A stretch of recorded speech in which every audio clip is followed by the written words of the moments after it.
Welcome back to Micro-Digressions. I'm Spencer Case, and today I'm here with Dave Baker, and we are going to finish our conversation that we started last month on nuclear weapons. How are you doing, Dave? Really good, Spencer. It's great to be back with you and excited to talk about this important and interesting issue. Maybe I should ask you if there was anything that you wanted to correct from the first episode. I know that Oh, I had gotten a couple of things wrong, so it turns out I said no one in my department remembers James Childs, but I realized Sarah Worley knew him. hmm. She's still here. And then I recall that Stalin died in 1953, not 1952, as I said on the podcast. Any other errata you want to get out there? Well, I guess I didn't think about this, but I didn't have any factual corrections. But there was one thing that I think I mentioned in a comment on the YouTube video for the original one. In the last discussion, we were talking about how would the United States likely retaliate to North Korea, and I was saying, well, if they were worried about provoking the Russians accidentally with a land-based missile, they could retaliate using a submarine-launched missile. And that's true, but actually there would probably be an easier and quicker way to handle it, which would be if they wanted to send a bomber to attack North Korea, and that would also be a way to counterattack against North Korea that would not run any risk of provoking the Russians. Yeah, I saw that comment. Yeah, that's fair enough. That's fair enough. So one of the things I wanted to talk about with you was the H bomb. I listened to our episode one of this, and that was, I think, the biggest thing that we absolutely needed to discuss. Because I sort of think like the development of the H bomb is a really underrated development. Like everybody knows about, the Manhattan Project and the beginning of the atom bomb. And we talked about how the atom bomb transformed war and transformed international relations.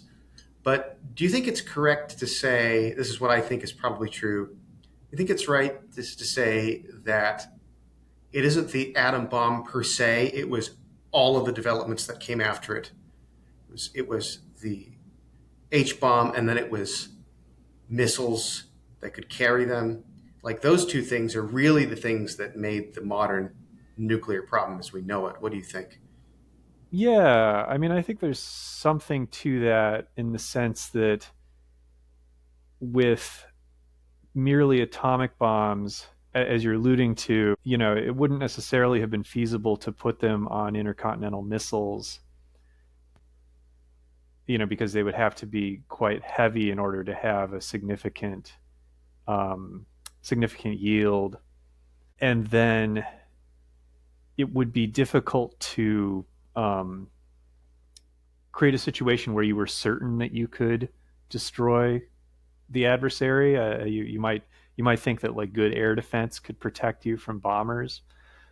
Um, yeah, I think that was certainly true. That I mean, obviously, intercontinental missiles historically had a big effect on the kind of level of threat that the superpowers pose to each other with their nuclear weapons.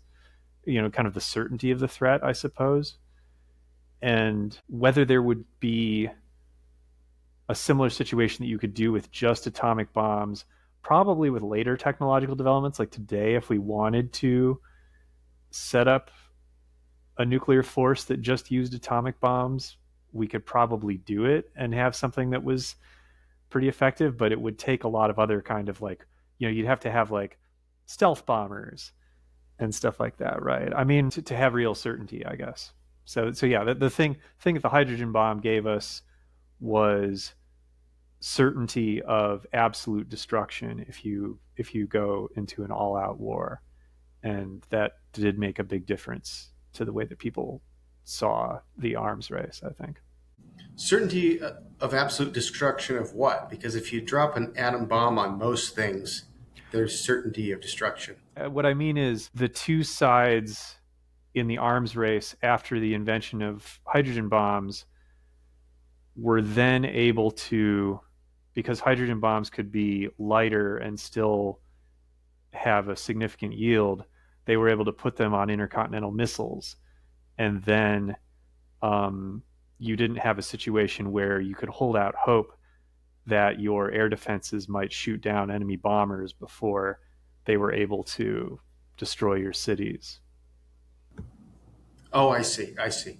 I actually thought hydrogen bombs were bigger, at least initially. Yeah, initially. But I mean, my understanding is that to have kind of like destruction that gets into the real megaton range while being able to carry it on a missile, you have to use thermonuclear weapons. Do you want to try to describe the difference in terms of like the physical process of what happens with an atom bomb and what happens with a nuclear bomb? Excuse me, like a hydrogen bomb kind of nuclear bomb, a thermonuclear bomb. I can sort of try to give the basics of what I know, which is going to be very rudimentary, I'm sure. But my understanding is that with a hydrogen or thermonuclear bomb, you've got the the fission weapon or a combination of fission weapons is used to detonate, uh, um, like to fuse together hydrogen. So it's like use a fission bomb to the heat or the radiation for it from it is supposed to fuse together. Was it tritium or deuterium or some combination of both? These are isotopes of hydrogen, meaning that they've got different numbers of neutrons in them, and so it's a much more complex process. But I understand that the upshot is that there's a certain natural limit to how large a purely fission bomb can be. It can be about as big as 1 megaton, which is um, really really big. But but once you have the this second reaction ignited, that in principle can keep going. You can just add as much hydrogen to it as you want. Yeah, I mean, like, so the purely atomic bomb is just powered by fission or um, the splitting of atomic nuclei, and then the fusion bomb is powered by the process from the sun, as they say, which is nuclei combining into heavier atoms. Yeah, I mean, and it's true as you say that you need an atomic bomb that is a fission bomb as a first stage for a hydrogen bomb, right? And yeah, um, I'm sure there's some in principle limit to how big a hydrogen bomb could be, or some, I guess, in practice limit maybe, but they get so huge that you don't need anything that destructive. Um, right. So the famous one, the famous kind of biggest one ever made, uh, the Russian Tsar Bomba, was so powerful that they almost couldn't get the plane that dropped it to safety before it went off. It's turned out that in present day, and even during the Cold War, the militaries don't really need weapons that have that high of an explosive power. And even most strategic weapons today, I'm not sure if there are any strategic weapons today actually that have a yield that gets into the megaton range. At least I know that if you look at what are the kind of paradigm warheads, the kind of like standard warheads that the U.S. uses, they're in kind of like a 700 kiloton range. Although a lot of the warheads, there are screws you can turn on them to change the yield, and it might be that you could adjust it higher than that. Um, I'm not sure, but anyway, so the as I understand it, the primary reason why we use fusion bombs today instead of fission bombs is that you don't need as much um, fissile material and as much radioactive material in order to construct a bomb with a quite high yield, and that it's easier to make a high yield hydrogen bomb small enough to fit on a missile. Yeah, the Tsar Bomba. I think what was that? Was it 63 when they detonated that thing? Yeah, Was I it thought it was earlier? 50 megatons, but it might Yeah, be. no, 1963. Oh, it was 1963. Oh, yeah, that's I, right. actually let me. Yeah, I'm not sure, but that sounds right. But yeah, I've heard that it was the best estimates are uh, 50 megatons. Yeah, Tsar Bomba 50. It was once estimated to be up to 58 megatons, but the Soviet estimate was 50. But Mhm. that's just unbelievable. Whether it's 50 or whether it's 58, that's just unbelievable. And to think that we're talking about thousands of times anything in the megaton range is thousands of times of the bombs that we dropped on Nagasaki and Hiroshima. Those were kiloton bombs, not megaton bombs. Yeah, they were in the tens of kilotons. The the bombs used on Japan. Yeah. Okay, so it was dropped. It was ordered in July 1961. The Tsar Bomba was tested on 30 October 1961. Okay. Originally, they had planned to make that one 100 megaton bomb, but they had to pare it back because they couldn't get it off the ground. Hmm. So it was a mere 50 megatons. I guess it's worth talking about the politics of why we decided to build the hydrogen bomb. We discussed in our last conversation about the reasons for building the atomic bomb, which people would be more familiar with. I think the case for building the hydrogen bomb is far, far less clear. And I think I'd go so far as to say obviously unjustified. I think we had terrible reasons for doing this. Yeah, I just read Richard Rhodes' Dark Sun Hmm. book about the making of the hydrogen bomb. And it's really striking, like the the disconnect between how much intelligence had to be used to create this device, and yet the justification for creating it seemed pretty flimsy. It's like a very, it's like a very genius level stupid kind of thing, is what it seemed like. Yeah. Interesting. So tell me more. I'm actually, this is history that I'm relatively unfamiliar with. Basically, the rationale for making it was that it would allow us to stay ahead of the Soviets in the maintain a monopoly because they had they got their first atom bomb when Stalin was still alive, and I think 1949 was it. Yeah. So they had their atom bomb to meet ours, and we were anxious about maintaining a monopoly of some kind over the Soviets. The atom bomb monopoly was enough to allow us to remove a lot of our troops from Europe after World War II. And so I guess that was a good thing. But it only lasted 3 years. They were estimating that we were going to have, we were going to be the nuclear hegemon, the nuclear monopolist, well into the 50s. Hmm. And so they got their atom bomb a lot quicker than we thought. And so the thought would be like, okay, well, we'll just maintain our monopoly because we'll come up with something that'll be so complicated it'll take the Soviets a lot longer to get it. And then let's see, when did we? Let me just check these numbers real quick. Oh yeah, so it was only November 1st, 1952, that we detonated a hydrogen bomb, and I think the Soviets detonated theirs just like a year later. So that monopoly really didn't last very long at all. But it was this political conflict more than anything that led to the falling out between Oppenheimer and Louis Strauss, and he got his security clearance revoked, uh, Right. as is portrayed in the movie.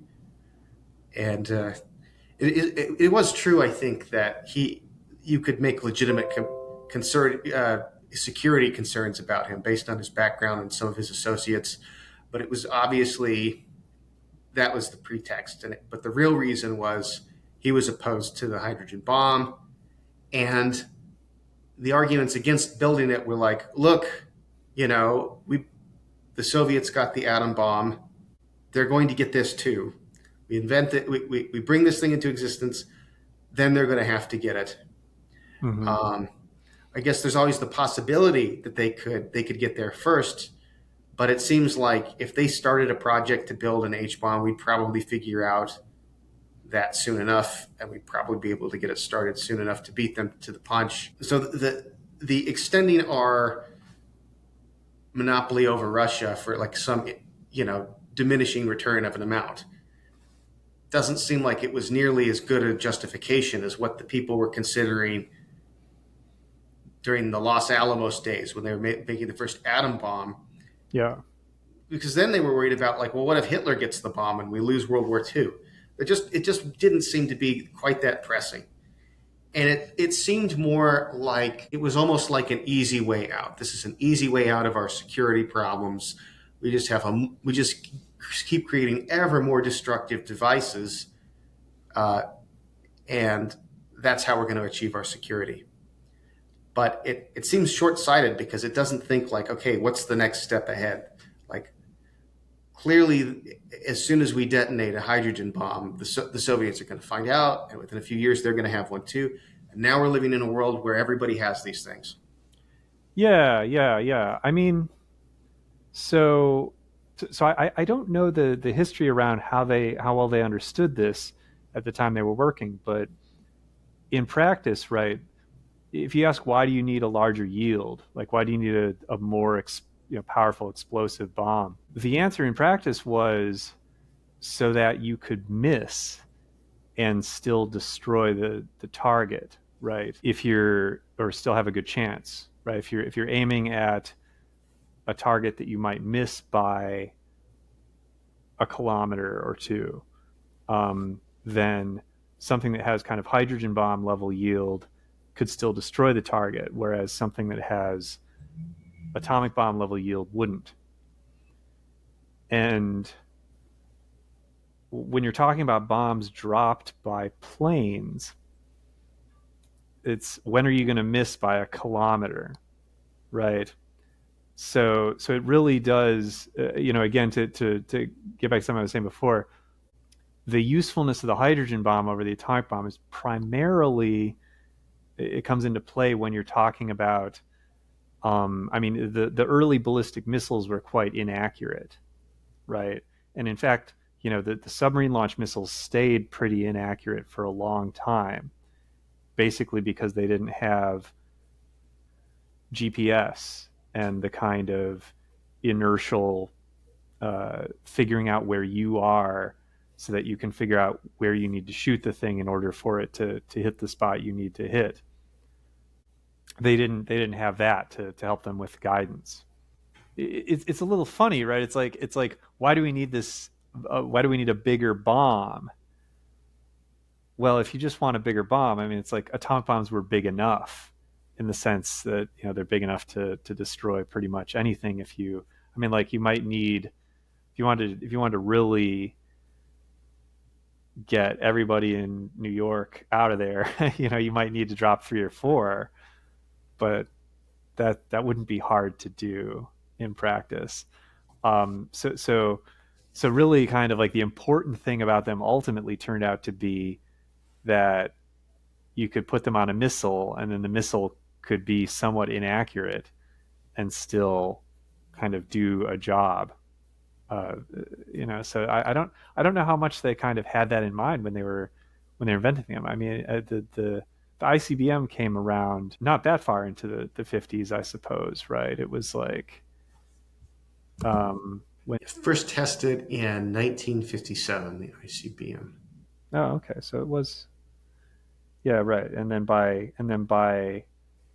Um, by I guess 1960 they were kind of in play. So Yeah, I mean, I'm not. Um, I'm far from an expert on the history. Unfortunately, I'm I kind of this is me as a philosopher in general, right? As a philosopher of physics as well. I'm much less of a historian of science than a lot of philosophy of science people, and I'm afraid that extends a little bit to my interest in nuclear weapons. Rhodes' book really makes Curtis LeMay like the ultimate villain, Mm, like unbelievably frightening character. So he was in charge of the Strategic Air Command. He was also in charge of the fire bombings of Japan at the very end of World War II. You might think he should be on the villain list for that alone. yeah, But after World War II, it was even worse. He was in charge of the Strategic Air Command, and this was the part of the military that had the nuclear bombs. And at the time, like I think it was in the early 60s, it was right after the Cuban Missile Crisis, they instituted the locking system where, this was to stop the military from going rogue. yeah, But he couldn't just drop football. one, as I think it was Truman who said. He's like, I don't want some dashing lieutenant colonel to decide now would be a proper time to set one off. They had this locking system where you need to get a code directly from the president. That's what the nuclear football was for, Yeah, to drop, to unlock them and make them usable. But in the 40s and 50s, that didn't exist. So a lieutenant colonel who had, a control of a plane could potentially go rogue and drop one of those on the Soviet Union or wherever, possibly without superiors knowing about it. So with Curtis LeMay, he had control of the U.S. nuclear arsenal, and there were some people who reported a conversation years later where he said that you know if if there's any kind of Soviet attack on the U.S. or maybe even not the U.S., maybe just U.S. forces in Europe or something like that. He intended to go all out and attack them with everything we had, and he insisted that he was not going to wait from an order from the U.S. president, hmm. who he thought was a coward. Um, so he had said like, I'm not waiting for orders. If they attack, that's what I'm going to do. And in fact, it was even scarier than that Wow. because he thought he insisted, he maintained this view his entire life. He insisted that we were at war with Russia. And I suppose in a Hobbesian sense, we were. The way Hobbes defines war in Leviathan, you might remember, is he says it's not actual violence, but it's the anticipation of violence. It's the state of a lack of security between individuals. So he had overseen killing, I think it was actually millions of Japanese, certainly hundreds of thousands. I believe Rhodes cites the number like over 2 million with the fire bombings. And dropping 80 nuclear bombs in various sites in Russia by air would have a similar effect. So you've got to imagine like this is someone who has actually done something like this a decade earlier and anticipates doing it again. And it took a few years before the new norm that these weapons are not going to be under the control of the military in the same way that other weapons are. They're going to be under direct civilian control through the president. They're different. We're going to treat them as different. That really took a while to crystallize. So there was this really dangerous period after the creation of the hydrogen bomb where we had really, really massive weapons and we could deliver them by air. And it wasn't quite as dangerous as the ICBM era in the sense that, you know, there was a button you could press and you could shoot all these missiles. But you still had the problem that you could have a rogue general just go out and start Armageddon on his own. And it looked like that might have happened. Like 1954, there's a case you could make that that was maybe the closest we came to a nuclear war because we had LeMay in charge of all of this, and that was before we even get to the missiles. Yeah, that's terrifying. I didn't realize. I mean, I knew that LeMay was uh, ruthless and had no sense of ethics of war and no sense of kind of humanitarian limits. I didn't realize that he was so insubordinate. So that's terrible. I think ultimately there's something to the idea that the 1950s and maybe the late 40s even were kind of the most dangerous period in the sense that there weren't conventions that were crystallized yet also, and there was enough uncertainty about how were the Russians thinking about things and how should we think about things, where it was a lot easier to get yourself inside the mindset, for example, that you could win by going first in that period, um, or even that maybe we had them so outnumbered with the weapons that we had that it would be a winnable war, right?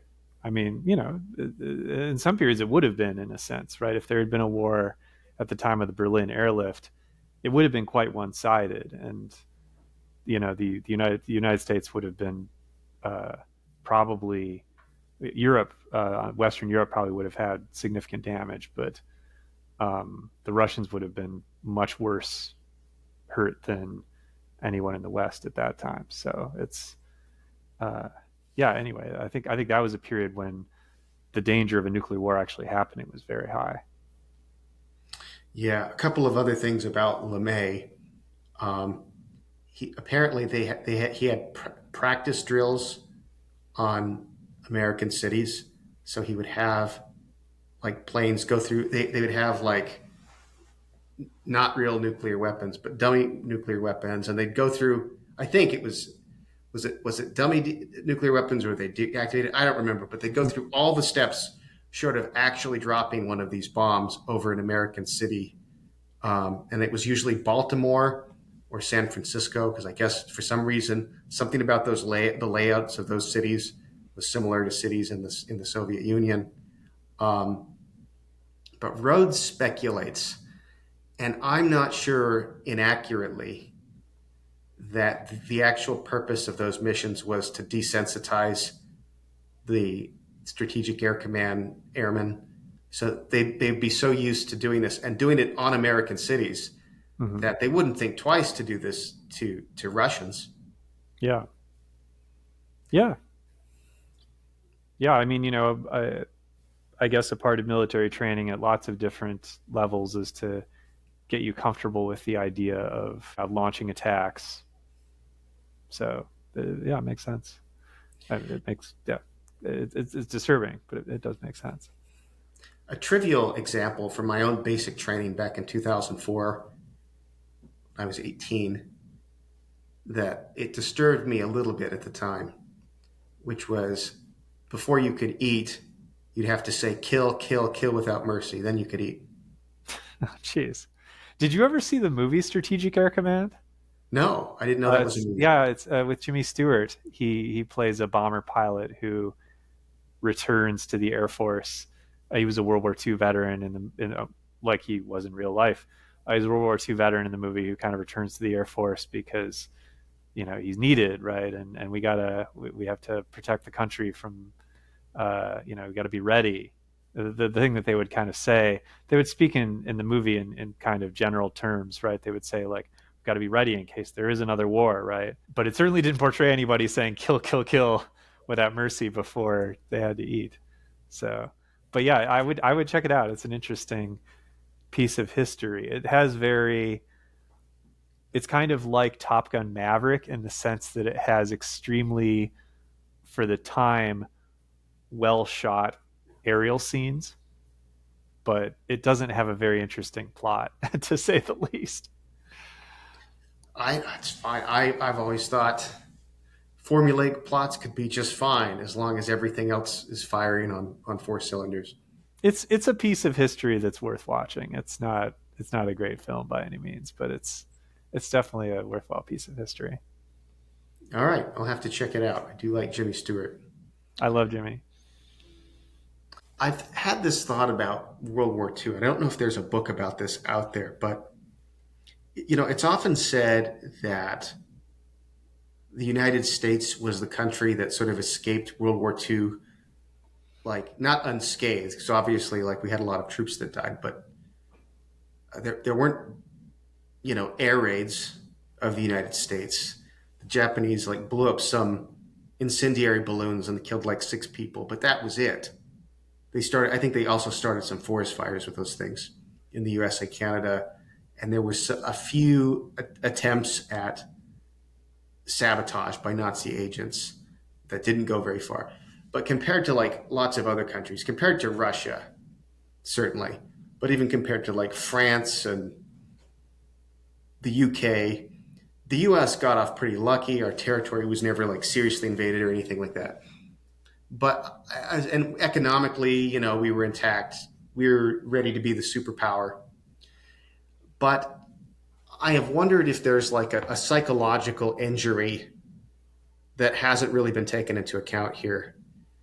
And that psychological um, injury, partly consists in the fact that World War II ended, and for most people, it was back to normal life. But for the people who were in the military, they didn't even have a sense of it being over. The Cold War sort of froze in place that level of anxiety, you know, that makes the mentality of someone like LeMay, a lot more comprehensible. But also among the general public, like the support for a standing army never went back to pre World War II levels. Mm-hmm. If you look what happened with World War One, we raised an army and then racked up all this debt, and then we paid it off during like Warren Harding's term or something, or Calvin Coolidge. It was really early. We paid off all of our World War One debt, downsized our army. We had an army the size of Portugal in the 1930s, and then we rearmed for World War II. But we never Yeah. de-armed after that. It was like frozen into place, and it's still that way. Yeah, it's true. The United States did become a kind of defense industrial, uh, nation, right? I mean, um, yeah, it's a fundamental change in the culture of the U.S., right? It's a militaristic nation in a way that it wasn't, as you say, until World War II. I think, yeah, what to say about that? I mean, it's. I guess it depends in part on what one thinks about the consequences of Pax Americana as a. Yeah, I mean, I guess have some mixed feelings and some overall positive feelings. I think that the United States ended up doing a lot of things that kind of compromised the nation's integrity in the Cold War, in terms of like just getting involved in other countries' disputes and propping up some really brutal leaders. So that was terrible. Um, Yeah, yeah, we I mean, really got into the mindset that the enemy of my enemy is always my friend, yeah, and it seems like that certainly wasn't always true.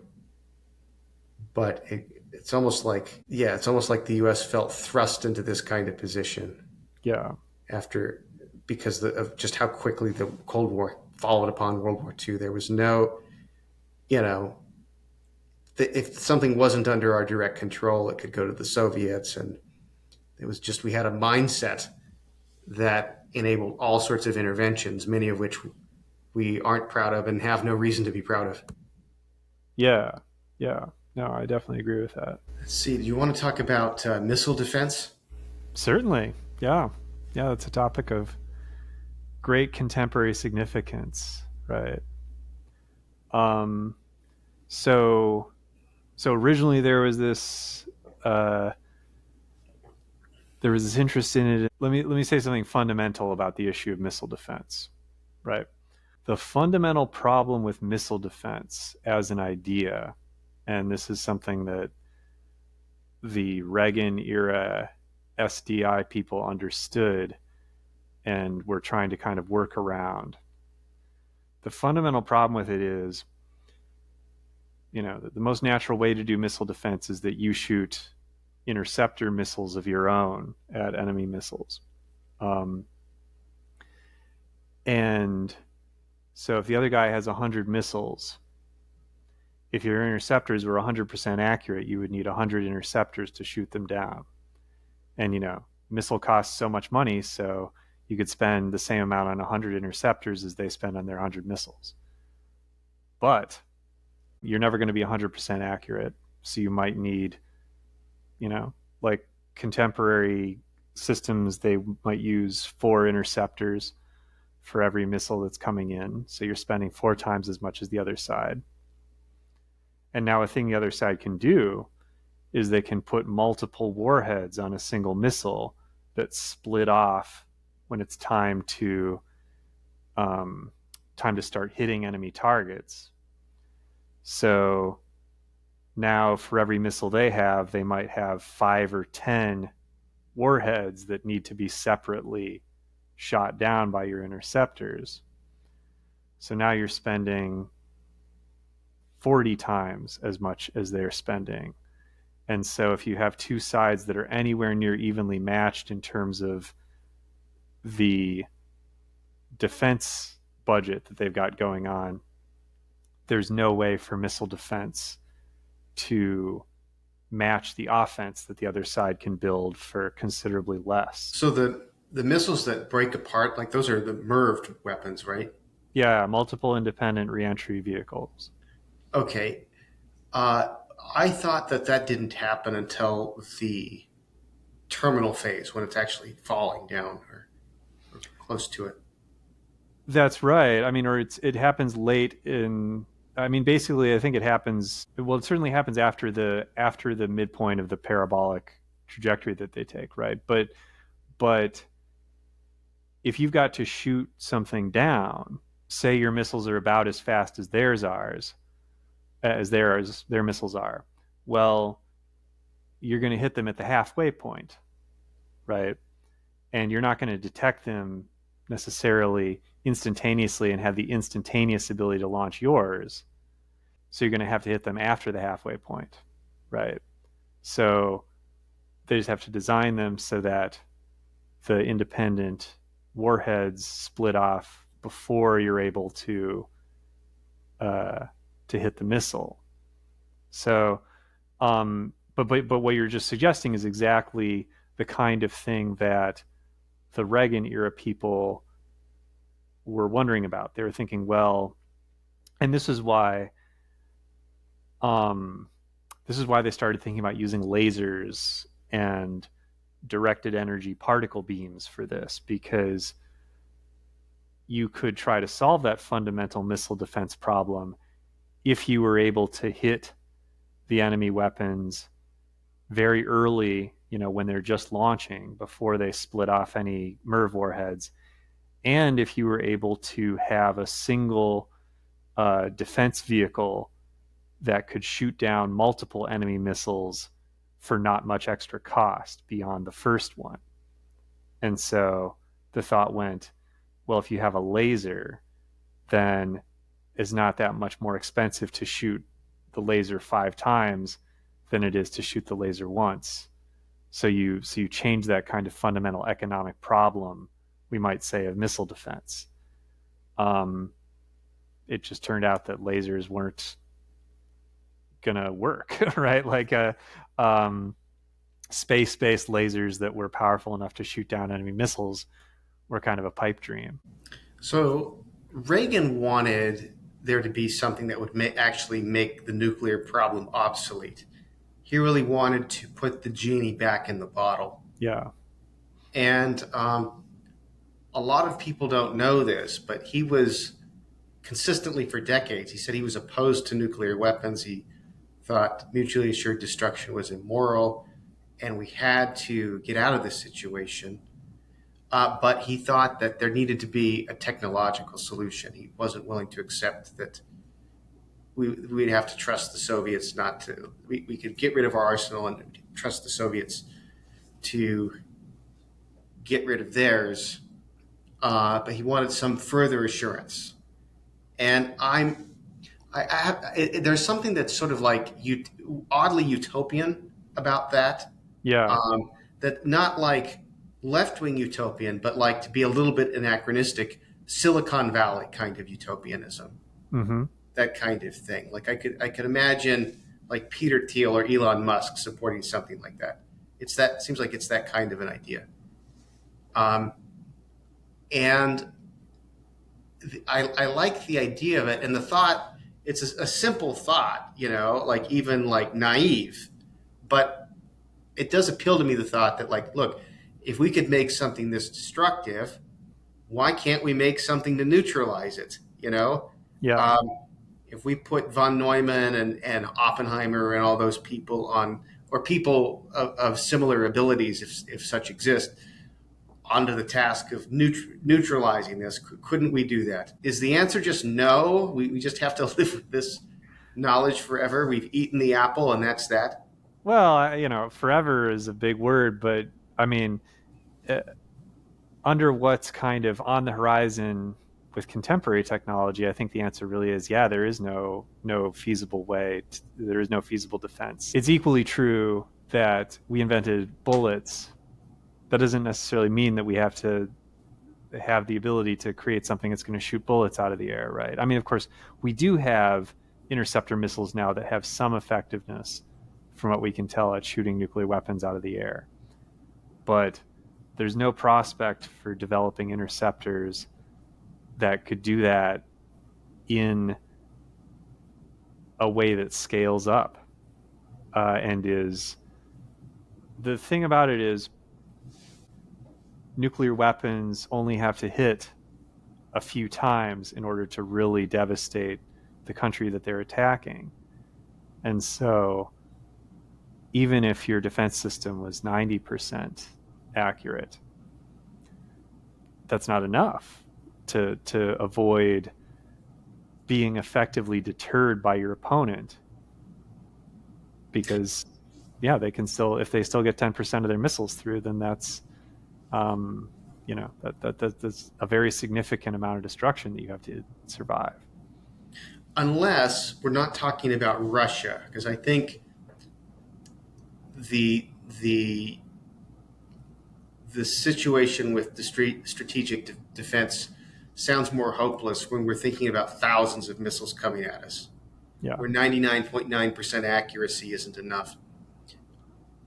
But if we've got someplace like North Korea, like a missile defense system that was targeted on just that missiles coming from that one country, Yeah. off of like submarines or something like that.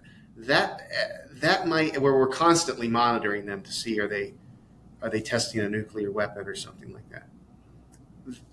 And also we know, apparently according to Annie Jacobson anyway, we know within a split second, um, based on a satellite that's always there watching North Korea, if they're launching a missile and where it's headed.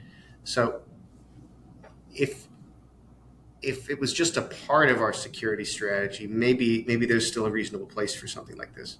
Yeah, I mean, I think the argument for that is in the case of North Korea, it does make sense, right? Of a sort. I mean, do I agree? Ultimately, it's complicated. Probably.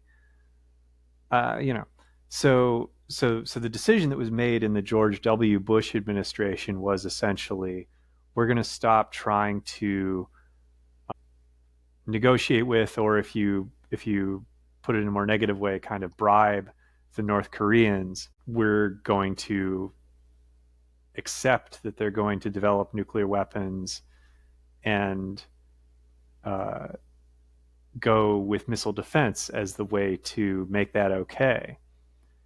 And it's true that the United States, if the United States is racing Russia or China, and we need to spend 4 times as much as they do on defense, in order to match interceptors to their offensive attacks, that's not something we could ever do. But we could do it. We could potentially have 4 times as many interceptors as North Korea has offensive missiles that could hit the United States, right? I mean, um, maybe we do at this point, but that was the idea, right? That this was for use against North Korea. I mean, a problem with it was that, I mean, one problem is, even with 4 interceptors for each incoming missile, they kind of say like we have 80% odds or something like that, right? Um, there's still a significant risk there, but the other issue is that it freaked out the Chinese and the Russians, and they started to think, well, maybe the U.S. can't stop what we have yet with this. The U.S. has always been ahead of us technologically, and who knows where they could get to given more time. And so they kind of they saw us on a trajectory, is my understanding, that was going in a direction they didn't like, even if we didn't yet have any defensive capabilities that were really a problem for them as far as deterring us. They started to think maybe we could get into a position where we would have the ability to neutralize their deterrent at some point, or like make it less of a deterrent than ours was against them, right? I mean, that's kind of, if you look at the game theory of the nuclear standoff, another concern that people just have about defense is that if you have one side that has good defenses, they're not going to be deterred by the side that doesn't have good defenses, and they might feel like, hey, it's worth it to us to make an attack, right? Of course, I'm not super worried about the United States ever getting into that mindset, because, I'm an American and I kind of understand, like, there's a reason why the United States didn't just destroy Russia in the late 1940s when we could have. I mean, whatever you might say about pathologies of American culture, which we alluded to before, or American kind of military culture, that's not what America is all about, right? But I don't hold it against the Russians or the Chinese that they don't have such confidence that we wouldn't do something like that. And the other concern, right, of course, is if you're building up to a defense that would neutralize your enemy's deterrent, that gives them a reason to attack you right before it's ready, because that'll be their last chance to attack you and do some real damage. I mean, of course, there wouldn't be much point to that if they knew that they were going to be destroyed in a retaliation, but they might try to kind of make an ultimatum or something, don't implement those defenses or else. It creates a delicate situation anyway. One of the criticisms of Reagan's SDI is it was destabilizing. And I sort of think like, okay, it's destabilizing, but the only thing that isn't going to be destabilizing is sticking with mutually assured destruction, like forever. And if you think that's fundamentally immoral, then you want something that's, I guess, Yeah. destabilizing. Yeah. I mean, well, so I guess, as I was kind of alluding to at the end last time we talked, the thing that I think would be stabilizing ultimately would be improving relationships between the nuclear powers to the point where they trusted each other and didn't feel like they needed a deterrent.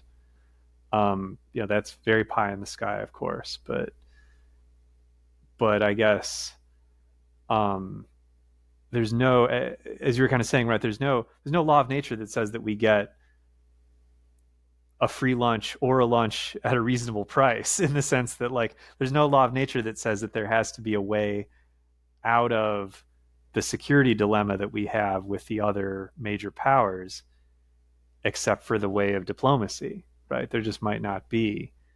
I mean, the stability question, if you look at it beyond the basics, kind of adding some more epicycles on the basics that I've talked about, it gets quite tough, because the thing is, you're always going to have some uncertainty about how good your defense is, and your opponents are always going to have some uncertainty about how good your defense is. And so if they think, well, they might, the US might have a 99% effective defense, well, we've got to double and triple our offense. And then maybe the US defense is only 50% good. So now you're going to be on the receiving end of more damage than you would have been if you just left things with no defensive weapons, right? Um, so the kind of the additional uncertainty, it's an uncertainty that the adversary countries can deal with in the sense of they increase their offensive power to compensate for the worst case scenario for them of how good your defense might be.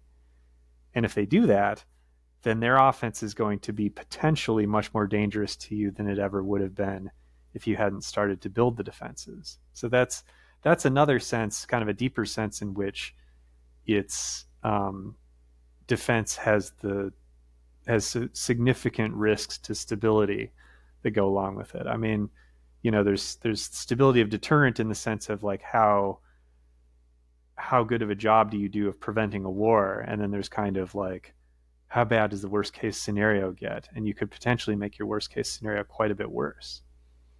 So I'm wondering, I just thought about this at the beginning of this conversation, which was that situation that we had in the late 40s, early 50s, before we had the missiles to deliver nuclear weapons, ICBMs. So would the situation with a nuclear defense shield be, in a way, taking us back to that sort of situation?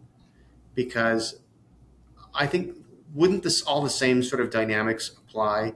Like, except instead of missiles, we're talking about planes. So you build more planes, I build more missiles to shoot down planes. That would be the counterpart to Yeah. the missile defense in this earlier technology system. Yeah.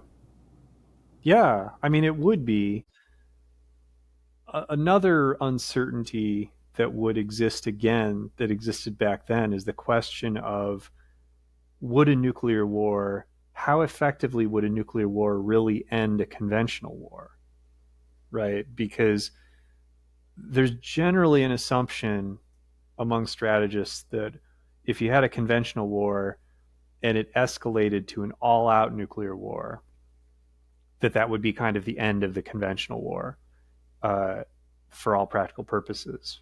Um, is a really good question whether that's true, right? How good of a job could you do of maintaining logistics to the point where you could continue to fight with your conventional forces after a large nuclear exchange? You can make arguments to the effect that it would be too difficult to maintain your supply lines and stuff like that, and you would just the tanks would run out of fuel. I don't know if that's true or not. It's and some people have pointed out at various times, like we don't know if that's true or not. In the contemporary situation, for example, like if the Russians decided to use nuclear weapons to destroy Ukraine, how long would the Ukrainian army be able to fight following that? Would if they were winning the conventional war, would they be able to finish winning? There's a lot of uncertainty about that question too, and that would be a kind of uncertainty that would persist even after you had effective missile defense against nuclear weapons. But you would also need defense against stealth bombers in the present day situation. I guess the Russians don't really have stealth bombers, but missile defense by itself isn't 100% defense because you still need air defense against enemy bombers, and that's a separate problem. Like we put a lot of work into a lot of military effort into creating these extremely fast interceptor fighters that were just designed to all out get to enemy bombers and destroy them when they were on their way to the United States. We don't have fighters that specialize in that role anymore. They kind of just gave up on that. Would contemporary fighters be able to do a good job of that?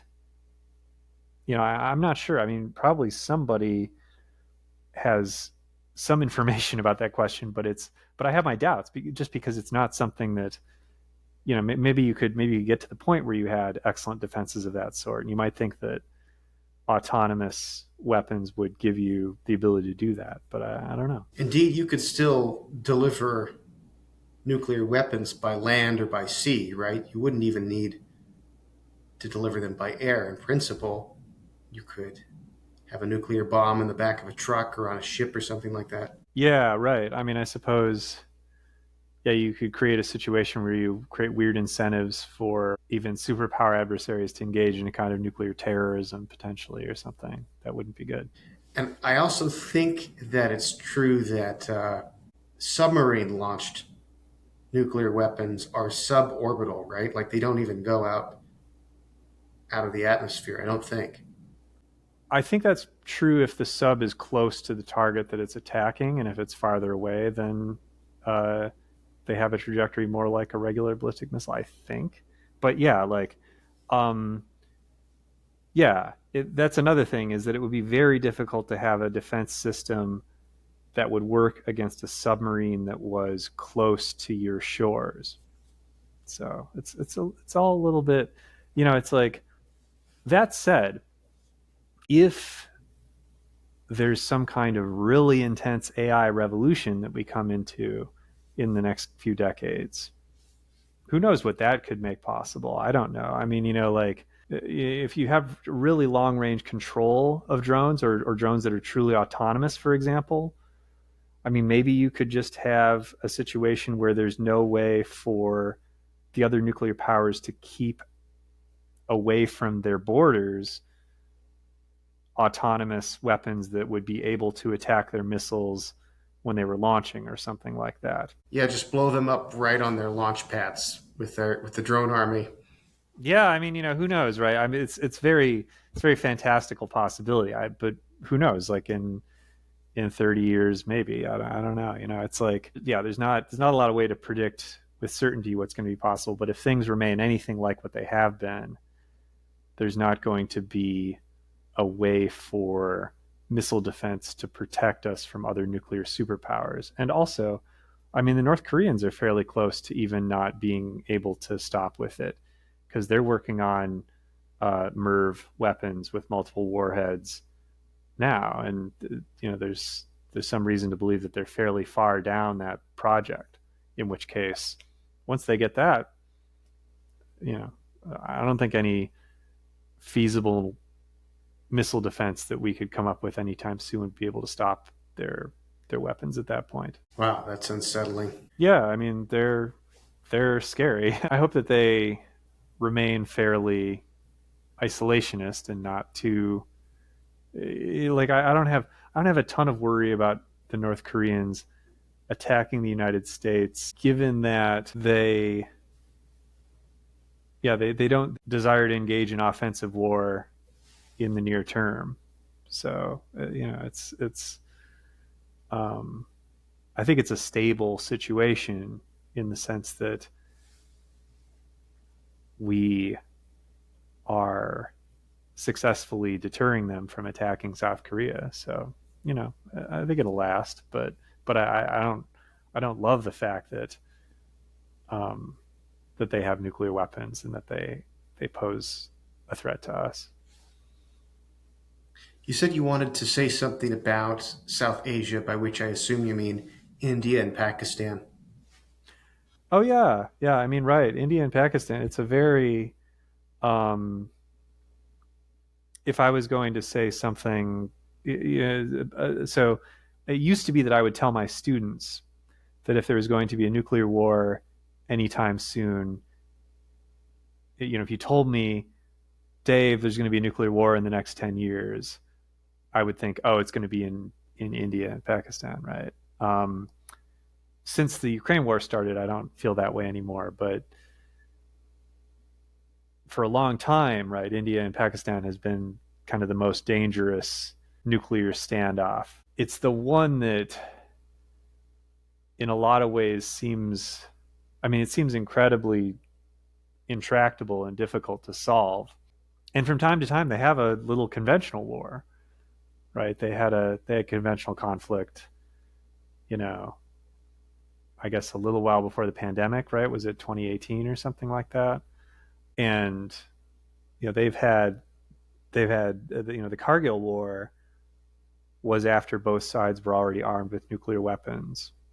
So they've had some very serious conventional conflicts. It's a situation that is really dangerous. And we talked about nuclear winter last time, right? There's a question of whether a war between India and Pakistan would be enough to cause a nuclear winter. If I had to guess, I'd say probably not, but it might be. And some people think for sure it would be it would create enough soot to cause a nuclear winter. So it's something that people all over the world should be very concerned about, right? Of course, I mean, also the economic consequences of those two countries going at each other, and especially India with its giant population and its kind of growing economy, just that culture being set back as far back as they would be by nuclear war. It's a terrible possibility to consider. Yeah, and the fact that they're neighboring each other is a bit unusual, isn't it? To have rivals who are like right next to each other. Yeah, I mean, well, for one thing, it makes the kinds of strategies that people thought could limit a nuclear war in the Cold War. It makes those kind of strategies difficult to imagine in their case, right? During the Cold War, some strategists had hope that you could have a war that escalates to the use of nuclear weapons, but then doesn't turn into a total nuclear war because perhaps the nuclear weapon use could be confined to the country where the conflict was happening, right? So, like for example, if nuclear weapons were used in Ukraine, there could be a chance that it wouldn't go all the way, right? Because perhaps even the nuclear stage of the conflict could be confined to Ukraine, but India and Pakistan aren't fighting. They're not considering fighting proxy wars, right? That's not something that's on the menu for them. If they fight, they're fighting like a real war for territory that those two countries, uh, currently control. And I mean, also another thing that's concerning about the situation there, although I mean, there's an aspect of it that's similar to the situation that held for a lot of the Cold War, because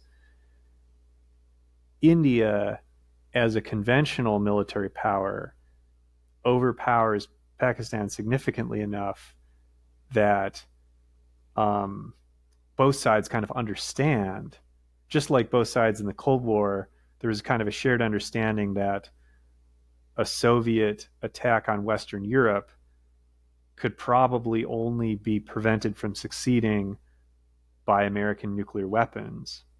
Similarly, if the Indians really wanted to invade Pakistan, there wouldn't be a non-nuclear way to prevent that from succeeding. So it's a situation where the Pakistani nuclear weapons, their doctrine can't be our nuclear weapons are just here to protect us from Indian nuclear weapons, because Indian conventional weapons would be sufficient to soundly defeat them in a war. I would have thought that the terrain offered them very substantial defense from conventional forces. We're talking about some of the most rugged territory on Earth. Hmm. And it does suggest, though, that if we could find a way to if we could work out some arms deal where Pakistan could get some sort of compelling defense against conventional forces, they might be able to relinquish some of their nukes, or they might be willing to. Yeah, I mean, talking about arming Pakistan is a pretty, that'd be a big pill to swallow, I guess. What could go I mean, wrong? yeah, exactly. It's like I mean, of course, like the other thing that's incredibly that I didn't even mention yet is the kind of concern with state capacity and lawlessness in Pakistan, right? It's a country that doesn't have very strong rule of law and has some factions in it that are obviously adjacent to like Islamic terror. So it's that's it creates a situation where, yeah, there are factions within Pakistan that don't share the interests of the central government in preventing a conflict with India. So it really, I mean, it's been quiet, fortunately, since that blow up like 5 or 6 years ago or whatever. But um, fundamentally, it's a very tough situation. I mean, in terms of their defense, it's like uh, you're certainly much more of a military expert than I am, probably. But I mean, in terms of the track record, every time I they've should say I am not much more of a military expert than you are. I don't know. Well, I mean, just in terms of the track record, the times that they fought a conventional war in the past, it was a decisive Indian victory, or it would have been if it had been allowed to continue in the case of the Kargil War. That was a few decades ago, though. So, you know, Pakistan has certainly put some attention into its defenses since then. But the territory, the terrain by itself, historically hasn't been enough to make it defensible. How many people died in that conflict? When was it exactly? It was fairly small. It was one of these things where, let's see, I mean, there was the Indians went into Pakistan to because there were some militants. I think that they wanted to. Let me just do it. Since I have a device here that can just fact check me, I want to make sure that I'm not wrong about this. But right, Cargo War. Okay. Yeah, yeah, from the late 90s. yeah, It was 1999. yeah, that's right. Oh, yeah, right. So actually, it was Pakistani army troops who had been pretending under a false flag to be like paramilitary, non-government forces from Kashmir. They attacked India, and then the Indians went into Pakistan to kind of take care of those guys. It seems like it's pretty small. I mean, we're looking at like I guess Yeah, over 1,000 people killed on both sides. yeah, it But wasn't huge. yeah, that does seem like some evidence. If this is the biggest conflict, conventional military conflict between India and Pakistan, in recent decades, that does seem like some good evidence that military or nuclear weapons do deter conventional forces. Yeah, it's true.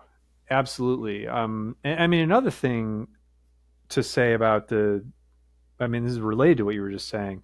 There is something reassuring about the India Pakistan situation because it does have all these features that you would think would be destabilizing. And yet, they've had conventional wars that got a little bit serious and then didn't end up escalating to nuclear wars. Um, so the fact that that has happened once in kind of a big way in the 1999 Cargill conflict, and then a couple of other times with smaller fights. Uh, that's you might think of that as kind of a data point in favor of nuclear deterrence being pretty stable, because if these two countries have been able to stay as peaceful as they have been, and to also have some wars that get a bit of momentum to them and then stop. Like, it seems like that's a point in favor of nuclear deterrence being stabilizing.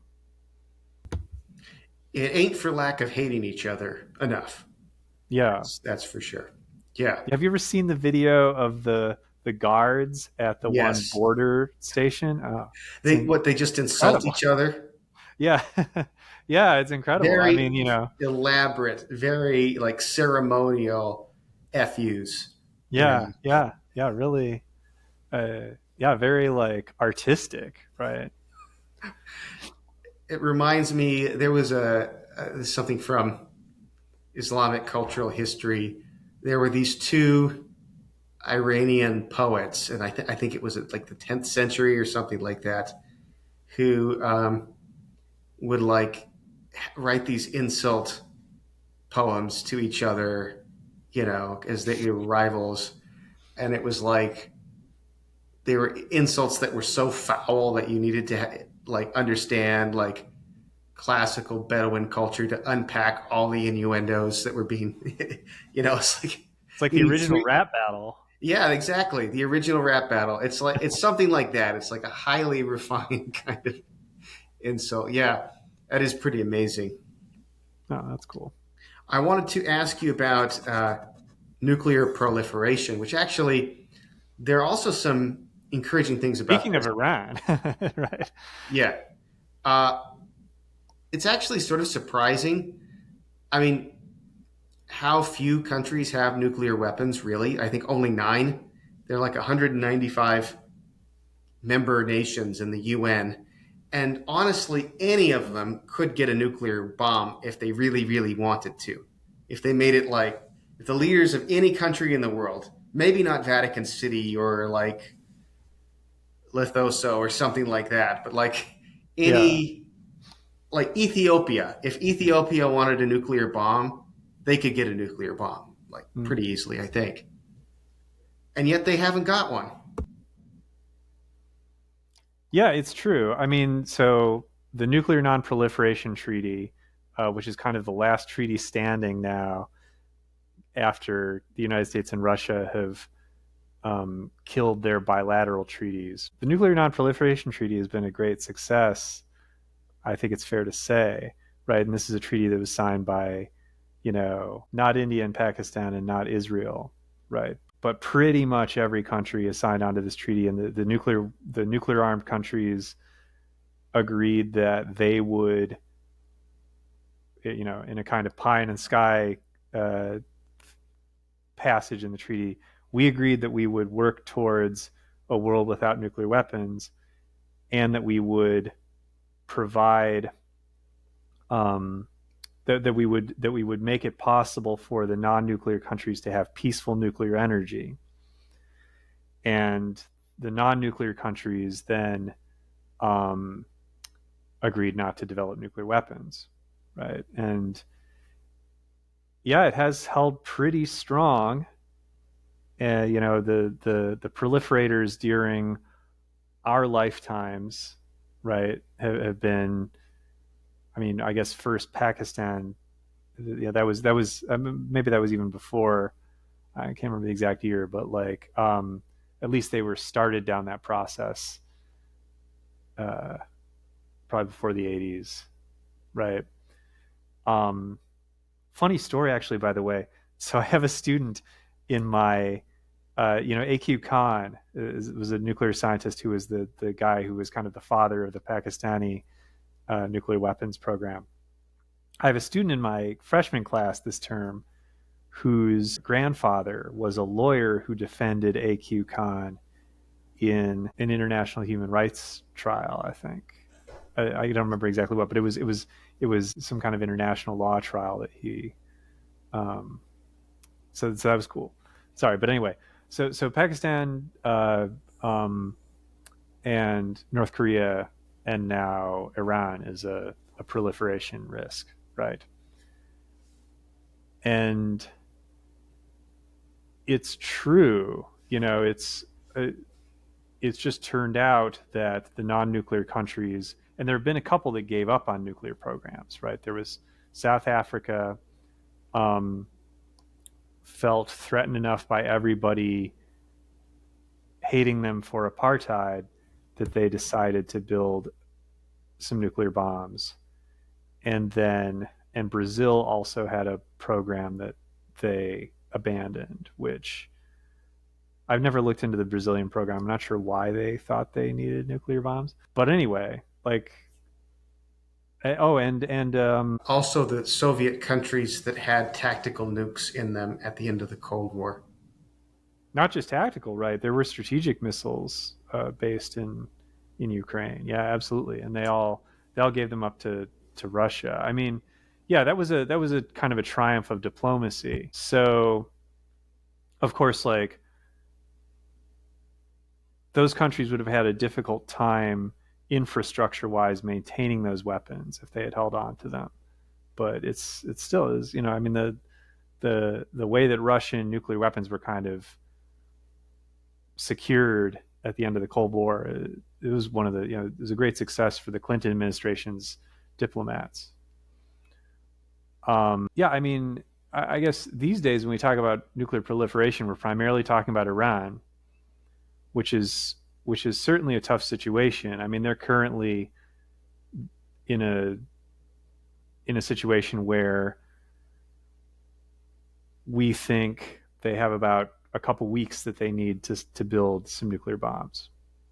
So that sucks, right? That's not good news. Um, and I guess like my point of view on this, and I wonder if this is a place where uh, you and I might, I don't know if we have the same perspective on this, but I really don't think that things would be in the sad shape that they are now if we hadn't withdrawn from the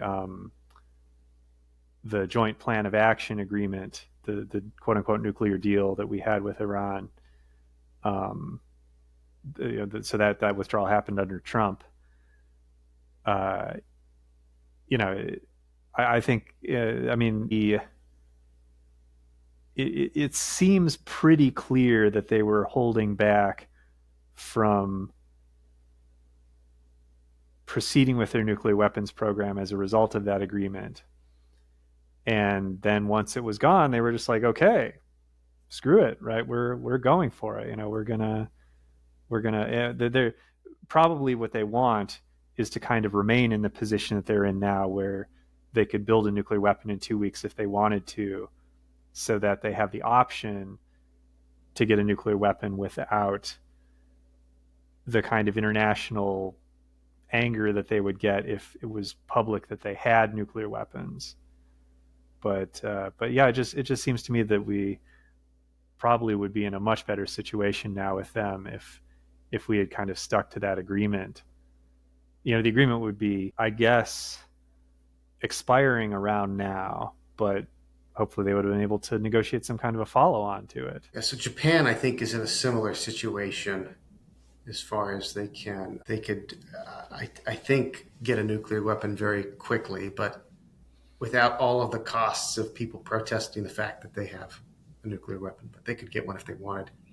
As Mm-hmm. far as the Joint Comprehensive Plan of Action, this is sort of orthogonal, but that was a treaty and it was not passed by the Senate. So, and I thought this is an impeachable offense: a president signing Huh. a treaty not passed by the Senate. The Constitution is very, very clear about this. So, Yeah, so there's that. But okay, should it have been passed by the Senate? it's true. It was a kind of instance of like the imperial presidency problem, Yeah, right? Yeah, that's a that's a very fair point. Like, I guess it seems to me to be about on the level of the point that it was illegal to be fighting in Vietnam or in Iraq twice because those were wars, but they weren't quote unquote legally wars. yeah, maybe. Maybe, yeah. I mean, you call it a military action, but I think even those got some kind of lesser congressional authorization. Um, but yeah, we're comparing sins at this point, and I don't know. Yeah, both. I'm content to say both are bad. Maybe they're equally bad. Maybe there's one that's worse. But in terms of constitutional violations, but let's see. I'm struggling to recall its content. I was dead set against this when it was being debated because I took the line that this does seem like a giveaway. We relinquished sanctions on them before any negotiations even started. It didn't seem like it was the U.S. striking a hard bargain. It seemed like it was Kerry trying to get his Nobel Peace Prize or something. That's what it seemed like to me at the time. But it's been a good decade, so maybe Yeah. you can freshen my mind. Maybe I was wrong back then. So what they kind of agreed to, right, was freezing their production of, or their kind of refinement of nuclear material beyond like a certain point, right? So it's like they could only enrich uranium up to a threshold that was well below what was kind of usable for weapons, and then they had to kind of like agree to these inspections and stuff, right? And they agreed to that for 10 years, and right then the carrot that they got was getting the sanctions cut for them. I mean, I guess it depends partly on the question of like, what do we think of as the point of sanctions? To what extent are sanctions there? Because the nominal point of the sanctions against Iran was to sanction them for having a nuclear program. But then the complaint became, oh, these guys are doing lots of other stuff that we don't like backing all these militant groups in Iraq, and backing the Houthis and stuff like that, and of course like Hezbollah and Hamas. So we don't want to incentivize that by dropping sanctions on them, and also if we drop sanctions on them, then they're going to have more money to spend on these genuinely bad things that they're doing, of course. So one of the kind of there's a kind of almost like a values question in the background, which is how much of our interest in the region should be keeping nuclear weapons out versus how much of our interest in the region should be preventing Iran from doing other bad things. I think that was where a lot of the disagreement existed, and the kind of school of thought that yeah, I mean, I certainly subscribe to as well. You have to prioritize the nuclear issue over the issue of them being state sponsors of terror and of kind of like extremely evil militant groups. All right. So I agree with the point that you were just making. I think it does indeed make sense to prioritize nuclear moral issues over other moral issues. So if the trade-off we're considering is more terrorism and conventional warfare for a lower risk of a nuclear calamity, that probably makes sense. I think I'd be willing to accept that within limits, of course. Yeah. I mean, there is this question, right? Was it too much of like a sweetheart deal for them or something, or could we have gotten more? I mean, I guess that was harder to tell at the time, probably, and I didn't feel that I had a good understanding of the arguments about that. And I kind of ultimately lived with an appeal to authority where it seemed like arms control uh, specialists were very in favor of it at the time. A thing that does speak to the question of whether it was too good a deal for them is the fact that they weren't enthusiastic to get back into it when Biden came into office. It would have been easy for them to, if it was really such a good deal for them, to say, hey, let's just get back into it as if it was never over. But instead, they wanted more, and when we didn't kind of offer more, they were just happy to let it die, right? I mean, in retrospect, of course, that's knowledge we only have in retrospect, but in retrospect, it's a sign that it wasn't something that was just such a giveaway to them that they were really, really happy to get it back. That's a fair point. The fact of our pulling out of the deal makes it a little harder to interpret the history, right? Like, if we had just stayed in it, we could just see would it have been led to something good or led to something bad so many years on. Yeah. But now it's kind of harder to see who was right about that, I think. Yeah, I mean, it's also an interesting question. Would they be selling drones to Russia now if we had stayed in that agreement? I mean, I'm not saying they necessarily wouldn't, but there's a chance, right? Who knows? Yeah. Anything else you want to get to? Yeah, I think we've covered the stuff that I felt was kind of left over after last time. It's a rich topic, and there's a lot more, but I feel like these are kind of a lot of the key issues. Yeah, I'm glad to have gone over them with you. And I've read a lot about nuclear war this year, learned a lot about it, hope to continue learning more about it. But I also hope that it's not the sort of thing that current events make me feel compelled to read more about. I know, I know. Yeah, hopefully. Well, check out Strategic Air Command. That's a it's kind of like warm fuzzy movie about nuclear weapons. It's really mostly about bombers. It's kind of like all these all these cool looking shots of the strategic bombers from that period. The warm, fuzzy side of nuclear war. We don't get that side very The often. Jimmy Stewart side of nuclear weapons. All right, I'll look into it. All right. Well, great talking to you, Spencer, as always. Likewise.